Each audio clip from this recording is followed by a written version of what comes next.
Hey everyone, तो कैसे हैं आप सब। आप में से बहुत सारे लोग ये कह रहे थे कि इंडियन कॉन्ट्रैक्ट एक्ट से भी रिलेटेड हमारे सामने केस लॉज लेके आइए। Here I am. आज की जो जजमेंट हम डिस्कस करने जा रहे हैं वो लैंडमार्क होने के साथ साथ काफ़ी पॉपुलर और इंपॉर्टेंट जजमेंट भी है। हर एक चीज़ को ध्यान से समझेंगे, वीडियो पूरा देखिएगा। सबसे पहले इस केस का नाम डिस्कस कर लेते हैं। आप देख सकते हैं लालमन शुक्ला वर्सेस गौरी दत्त 1913 का केस है। देखिए, भले ही ये काफ़ी पुराना केस है लेकिन it is considered as one of the most popular and landmark judgement under Indian Contract Act. कुछ फैक्ट्स क्लियर कर लेते हैं इस केस के रिगार्डिंग। आप देख सकते हैं ये है लालमन शुक्ला, ये है इस केस में प्लेंटिफ और ये सर्वेंट होते हैं इन पर्सन के। इन पर्सन का नाम है गौरी दत्त, ये है इस केस में डिफेंडेंट। होता क्या है कि जो गौरी दत्त है उनके नेफ्यू यहाँ खो जाते हैं। तो गौरी दत्त के जो सर्वेंट होते हैं लालमन शुक्ला, गौरी दत्त अपने सर्वेंट से कहते हैं कि जाओ भाई मेरे नेफ्यू को ढूंढ के लाओ, और लालमन शुक्ला निकल पड़ते हैं गौरी दत्त के नेफ्यू की खोज में। गौरी दत्त के इंस्ट्रक्शन पे जब लालमन शुक्ला निकल पड़ते हैं गौरी दत्त के नेफ्यू की खोज में, तो उसके पीछे से ही गौरी दत्त एक अनाउंसमेंट करते हैं। गौरी दत्त उस अनाउंसमेंट में ये कहते हैं कि जिसने भी मेरे नेफ्यू को यहाँ ढूंढा मैं उसको रिवॉर्ड दूंगा ₹501 का, 501 रुपये का उसे रिवॉर्ड मिलेगा जो पर्सन मेरे नेफ्यू को यहाँ ढूंढ के लाएगा।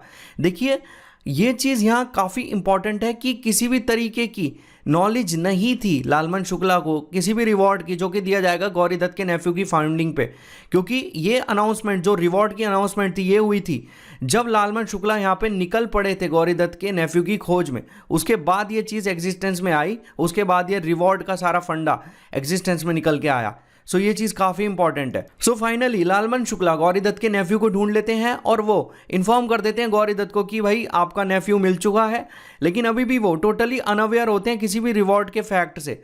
मतलब लालमन शुक्ला को ये कहीं से भी नहीं पता होता कि अगर कोई भी पर्सन गौरी दत्त के नेफ्यू को यहाँ ढूंढ के लाएगा तो उसे रिवॉर्ड भी दिया जाएगा। ये चीज़ बिल्कुल पता नहीं होती यहाँ लालमन शुक्ला को। अगर हम शुरुआत में देखें तो लालमन शुक्ला टोटली अनअवेयर थे किसी भी रिवॉर्ड के फैक्ट से, लेकिन जैसे जैसे टाइम पास ऑन होता है तो उन्हें पता लगता है कि जो भी पर्सन गौरी दत्त के नेफ्यू को यहाँ ढूंढ के लाएगा उसे दिया जाने वाला था ₹501 का सम एज अ रिवॉर्ड। तो लालमन शुक्ला भी इस चीज़ को क्लेम करने के लिए गौरी दत्त से बात करते हैं। लालमन शुक्ला ये कहते हैं कि भाई मुझे भी यहाँ ये रिवॉर्ड मिलना चाहिए क्योंकि मैं आपके नेफ्यू को ढूंढ के लाया हूँ, तो मैं इस रिवॉर्ड के लिए टोटली एंटाइटल हूँ। लेकिन गौरी दत्त ये रिवॉर्ड लालमन शुक्ला को देने से मना कर देते हैं। लालमन शुक्ला इसी रिवॉर्ड के चलते एक केस फाइल करते हैं। इसी रिवॉर्ड को पाने के लिए लालमन शुक्ला एक केस फाइल करते हैं अगेंस्ट गौरी दत्त, और इसी चीज़ के बाद सारे इश्यूज़ की शुरुआत यहाँ होती है। फाइनली ये केस जाता है ऑनरेबल इलाहाबाद हाई कोर्ट में। इलाहाबाद हाई कोर्ट ये केस डिसमिस कर देते हैं। इलाहाबाद हाई कोर्ट कुछ स्टेटमेंट्स देते हैं जो आपके लिए जानना यहाँ काफ़ी ज़रूरी हो जाता है। फर्स्ट स्टेटमेंट में इलाहाबाद हाई कोर्ट ये कहते हैं कि किसी भी तरीके का रिवॉर्ड तभी क्लेम किया जा सकता है जब यहाँ पे कोई कॉन्ट्रैक्ट हो। ये काफ़ी इंपॉर्टेंट चीज़ है। सेकंड चीज़, यहाँ इलाहाबाद हाई कोर्ट कहते हैं कि नॉलेज एक ऑफर की होना बहुत ज़्यादा क्रूशल है, बहुत ज़्यादा ज़रूरी है।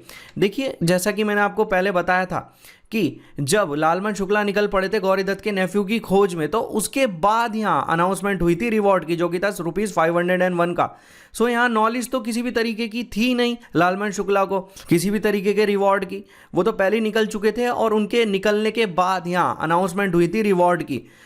यहाँ कोर्ट भी यही कहते हैं कि एक ऑफर की नॉलेज होना बहुत ज़्यादा ज़रूरी है, तभी एक पर्सन एक रिवॉर्ड को क्लेम कर सकता है, और यहाँ कम्युनिकेशन होना दोनों पार्टीज में बहुत ज़रूरी है। जैसा कि मैंने आपको बताया था, यहाँ किसी भी तरीके की कम्युनिकेशन रिवॉर्ड को लेके लालमन शुक्ला और गौरी दत्त के बीच में नहीं हुई। अगर कम्युनिकेशन ही यहाँ नहीं हुई है तो एक्सेप्टेंस कैसे होगी। मतलब जब नॉलेज भी नहीं है लालमन शुक्ला को और ना ही उन्होंने कम्युनिकेट किया है with the Gauri Dutt regarding that reward, तो जब नॉलेज और कम्युनिकेशन ही एग्जिस्टेंस में नहीं है तो कॉन्ट्रैक्ट कैसे बनेगा, और जब कॉन्ट्रैक्ट ही नहीं बना तो एक पर्सन रिवॉर्ड कैसे क्लेम कर सकता है। ये कहना था ऑनरेबल इलाहाबाद हाई कोर्ट का। फोर्थ स्टेटमेंट और काफ़ी इंपॉर्टेंट स्टेटमेंट इस कंटेक्स्ट में, इलाहाबाद हाई कोर्ट ये कहते हैं कि जब लालमन शुक्ला गौरी दत्त के नेफ्यू को ढूंढने के लिए गए थे तो ये फाउंडिंग तो जो थी, ये जो ढूंढना था गौरी दत्त के नेफ्यू का, ये एक तरह की लालमन शुक्ला की ड्यूटी थी एज अ सर्वेंट। मतलब लालमन शुक्ला जो गौरी दत्त के नेफ्यू को यहाँ ढूंढ के लाए हैं वो उनकी ड्यूटी का फुलफिलमेंट है, ना कि कोई रिवॉर्ड का entitlement. Finally honourable Allahabad high court इस केस में अपना वर्डिक्ट देते हैं और ये चीज़ यहाँ निकल के आती है कि लालमन शुक्ला एंटाइटल नहीं होंगे किसी भी तरीके के रिवॉर्ड को लेके, क्योंकि जैसा कि मैंने आपको बताया था, ना ही लालमन शुक्ला किसी भी तरीके की नॉलेज रखते थे उस ऑफर को लेके जो ऑफर यहाँ पे था रिवॉर्ड का, ना ही लालमन शुक्ला की कम्युनिकेशन हुई थी related to reward Gauri Dutt के साथ। और अगर नॉलेज और कम्युनिकेशन ही ना हो तो कॉन्ट्रैक्ट नहीं हो सकता, और अगर कॉन्ट्रैक्ट ही ना हो एग्जिस्टेंस में, सो यहाँ रिवॉर्ड कैसे क्लेम करेगा एक पर्सन, ये कहना था ऑनरेबल इलाहाबाद हाई कोर्ट का। सो आज का ये जो केस हमने डिस्कस किया था, ये लैंडमार्क होने के साथ साथ काफी पॉपुलर इंडियन कॉन्ट्रैक्ट एक्ट का एक केस हमारे सामने निकल के आता है। मुझे उम्मीद है आज की वीडियो आपको अच्छी लगी होगी, जिस इंफॉर्मेशन को आप यहाँ गैदर करने आए होंगे वो आपको मिली होगी। Have a great day.